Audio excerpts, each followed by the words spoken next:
সাধারণ ঘুগনি তো প্রায় বাড়িতে সবাই বানান, কিন্তু আজকের এই 1 চামচ খাসির চর্বি দেওয়া ঘুগনি মুখে দিলে সত্যি বলছি পুরনো সব স্বাদের কথা ভুলে যাবেন।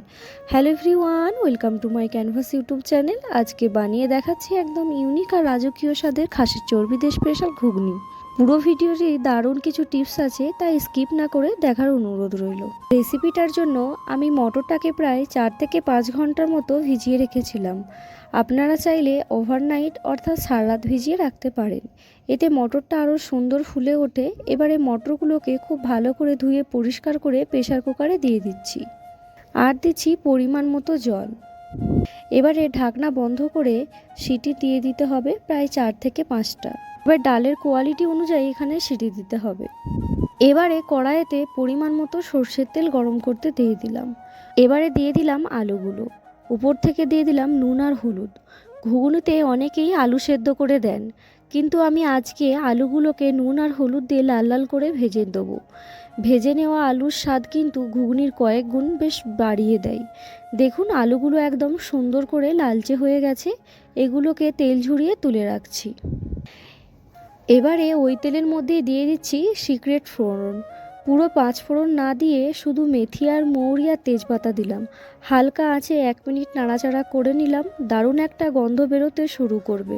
ঠিক এই সময়েই আমি দিয়ে দেবো বেশ কিছুটা পেঁয়াজ কুচি।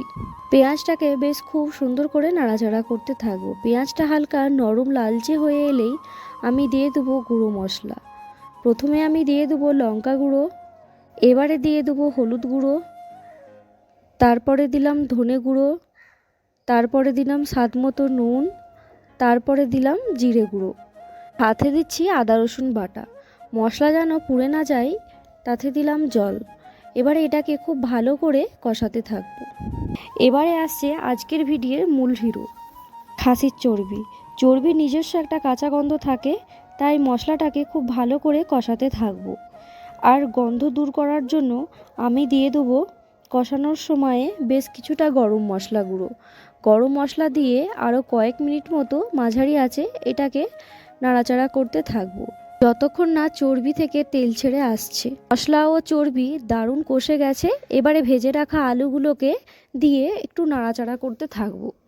আলু ভাজার সময় আমি একটু স্লো করে ভেজেছিলাম, তাই এখানে প্রায় 50% মতো আলুটা সেদ্ধই হয়ে গেছে।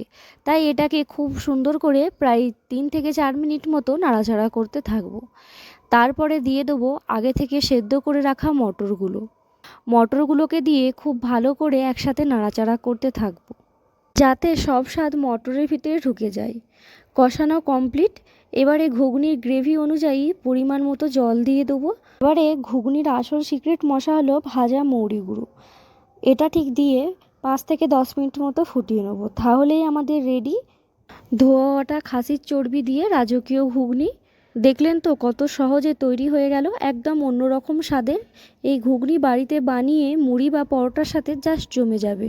রেসিপিটা কেমন লাগলো অবশ্যই জানাবেন। ভালো লাগলে লাইক, কমেন্ট, শেয়ার, সাবস্ক্রাইব করতে ভুলো না। টাটা।